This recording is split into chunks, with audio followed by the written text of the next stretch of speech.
E aí, pessoal, a gente vai ter agora a nossa primeira correção das listas de exercício que eu passei na aula anterior. Espero que vocês tenham resolvido.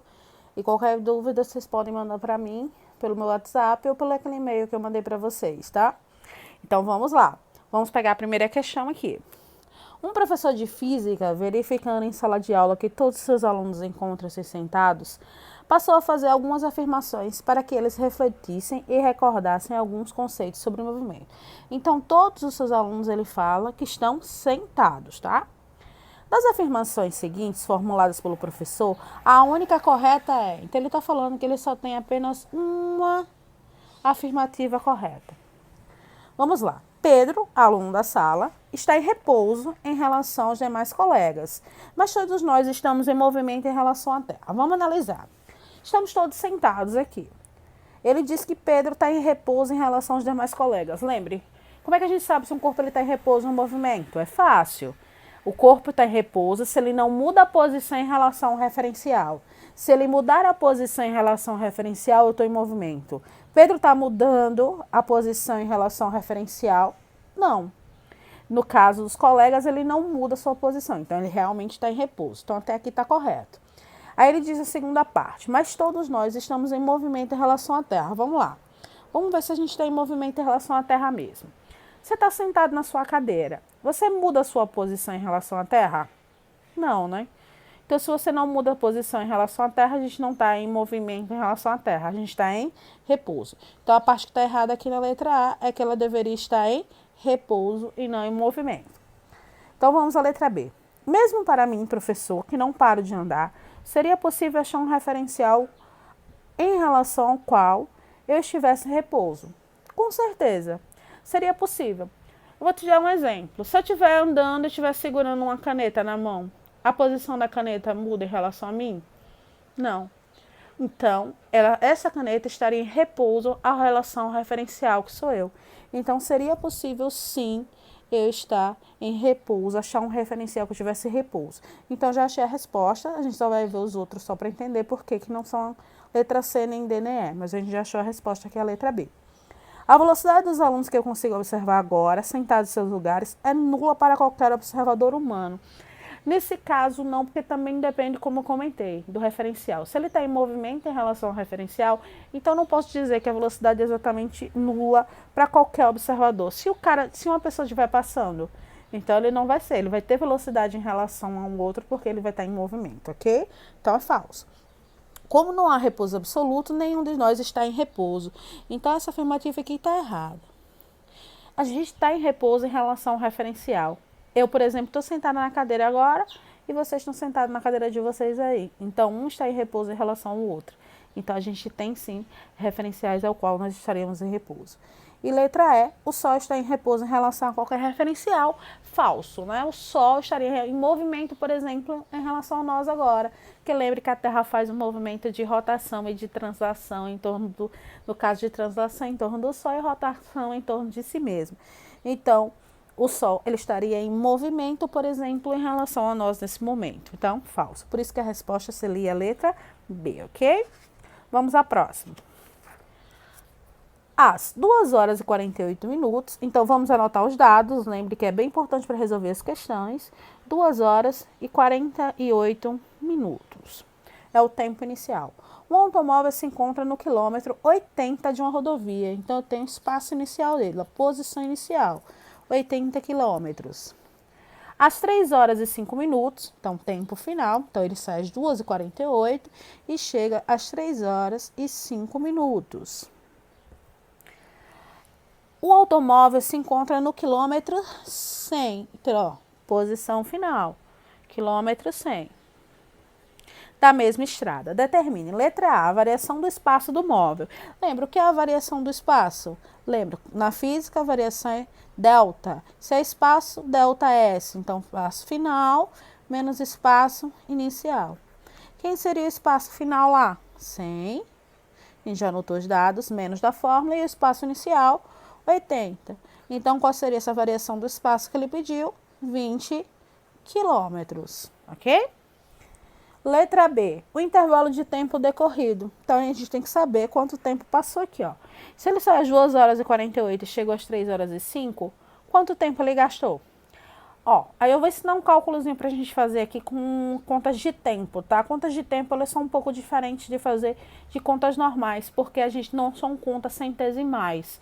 São contas relacionadas a 60, porque lembra, 1 hora é 60 minutos, 1 minuto é igual a 60 segundos, então não são contas centesimais. Então tem uma diferença para fazer o cálculo. Então eu vou ensinar uma maneira fácil para vocês entenderem, tá? A gente vai fazer o seguinte, eu vou pegar o tempo maior. Quem é um tempo maior aqui? 3h05. Então eu vou escrever 3h05. E agora a gente vai pegar o tempo menor e eu vou colocar abaixo, 2h48.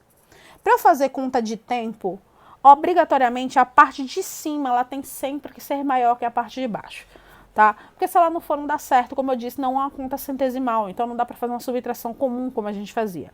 O que eu vou fazer? Se eu observar aqui, o 0,5 é menor que o 48, então eu preciso deixar esse 0,5 maior que o 48. O que eu vou fazer? Eu vou fazer o seguinte, eu vou passar 1 hora daqui para cá. Como assim? 1 hora eu sei que tem quantos minutos? 60. Então eu sei que 1 hora é igual a 60 minutos. Então, eu vou pegar esses 60 minutos e vou somar com 0,5. Então, vai ficar o seguinte. O 3 horas, eu passei 1 hora para cá, vai ficar quanto? 2 horas. E como eu estou passando essa hora para cá, 60 mais 0,5, 65 minutos, tá vendo? Ficou 2 horas e 65 minutos, que é a mesma coisa que 3 horas e 0,5 minutos. E eu continuo escrevendo de baixo. 2 horas e 48 minutos. Aí, agora eu posso fazer minha subtração normal, tá? Eu vou subtrair 2 horas, porque aqui a gente tem, ó, mais fácil.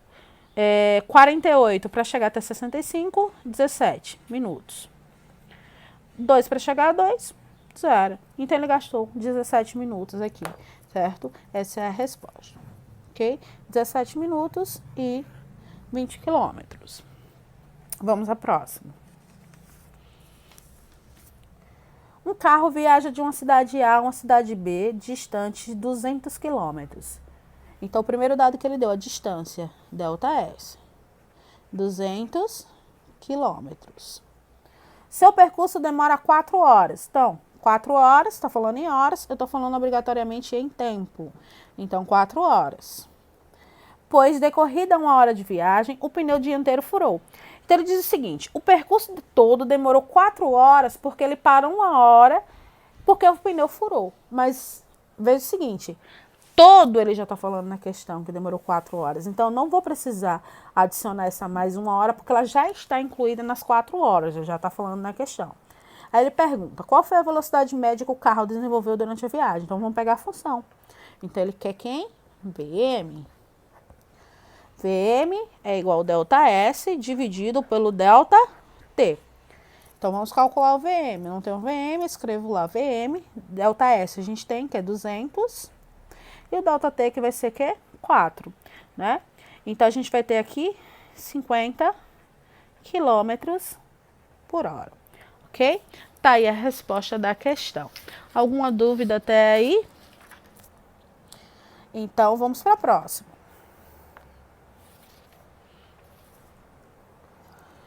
Empresa, essa grande, mas é uma questão fácil, tá? É só a gente ler direitinho, marcar os dados tudo certinho, que vai ser bem tranquilinho. Uma empresa de transportes precisa efetuar a entrega de uma encomenda o mais breve possível. Para tanto, a equipe de logística analisa o trajeto desde a empresa até o local da entrega. Ela verifica que o trajeto apresenta 2 trechos. Então, ela fala já na questão, tem 2 trechos aqui nesse trajeto, de distâncias diferentes e velocidades máximas permitidas diferentes. No primeiro trecho, então vamos separar primeiro e segundo trecho. Vamos lá. Primeiro trecho aqui. Vamos pegar os dados para o primeiro trecho. Ok? No primeiro trecho, a velocidade máxima permitida é 80 km por hora. Então, ele deu a velocidade ali no primeiro trecho. 80 km por hora. E a distância a ser percorrida, então ele disse a distância é 80 km por hora. Então, ele já deu a distância, ΔS, 80 km. No segundo trecho, então aqui ó, tá falando do segundo trecho agora. Então, vamos ao segundo trecho. cujo comprimento, ou seja, a distância, então ele está dando distância aqui, ó, comprimento, essa distância vale 60 quilômetros. A velocidade máxima permitida, então ele está dando velocidade média aí, 120 quilômetros por hora. Então, está aqui na questão. Máxima permitida, 120 quilômetros por hora. Supondo que as condições de trânsito sejam favoráveis para que o veículo da empresa ande continuamente na velocidade máxima permitida, calcule. Letra A. O tempo gasto para completar o primeiro trecho. Então, vamos calcular aqui o tempo para completar esse primeiro trecho. Então, tem as informações, a velocidade média e a distância. É só calcular o tempo. Então, vamos lá. Velocidade média, ΔS dividido por ΔT. Quanto é a velocidade média no primeiro trecho? 80. A distância percorrida? 80 também. ΔT a gente vai achar. Multiplica cruzado. Aqui a gente vai ter 80 ΔT é igual a 80. Tá multiplicando, vai passar por lá o quê? Dividindo. 80 dividido por 80 vai dar igual a quanto? 1 hora. Então, no primeiro trecho ele gastou 1 hora. Vamos agora à segunda, letra B. O tempo gasto para completar o segundo trecho. Então, vamos calcular. Mesma coisa, né? A gente já tem os dados, usa a mesma função, é só substituir. Velocidade média no segundo trecho, 120. ΔS ele deu que foi 60. Lembra que a gente está pedindo agora para o segundo trecho. Então, a gente tem 60 para a distância e o ΔT. Multiplica cruzado, 120 ΔT vai ser igual a 60. Tá multiplicando, vai passar para lá o quê? Dividindo. 60 dividido por 120, né? Que vai ser igual a 0,5 horas. Então, 0,5 horas aqui. Pronto. Letra A e letra B resolvida. Letra C, o tempo total da viagem. Tempo total, quanto ele gastou no primeiro trecho? 1 hora. Quanto ele gastou no segundo? 0,5. Então, é só somar. Tempo total, a gente soma o trecho 1 mais o do trecho 2. Que eu posso dizer que eu tenho um trecho 1 e aqui eu tenho um trecho 2. Então, é só somar. O tempo total aqui vai ser igual ao trecho 1 hora mais 0,5. Então, vai dar 1,5 horas. Está aí a resposta do quarto, né? Só faz algumas continhas, mas são continhas bem tranquilas, nada que seja tão complexo assim, ok? Então, vamos à última questão agora. Após chover na cidade de São Paulo, as águas da chuva descerão o rio Tietê até o rio Paraná, percorrendo cerca de 1.000 quilômetros. Então, ele já está dando aqui a distância a ser percorrida. 1.000 quilômetros. Sendo de 4 km por hora a velocidade média. Então, ele já deu a velocidade média aí. 4 quilômetros por hora. Das águas, o percurso mencionado será cumprido pelas águas da chuva em aproximadamente.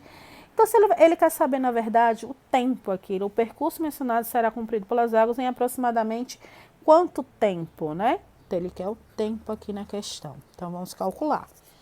Então, vamos lá. Velocidade média, ΔS dividido pelo ΔT. Velocidade média ele deu que foi 4, ΔS 1.000 e o tempo nós vamos achar. Multiplico aqui cruzado, a gente vai ter 4 ΔT é igual a 1.000. Tá multiplicando, vai passar para lá dividindo. 1.000 dividido por 4 vai ser igual a 250 horas. Tá, é a resposta. Lembre como é quilômetro por hora, que tá quilômetro também. Lembre que as unidades elas têm que ser iguais. Então, bons estudos aí.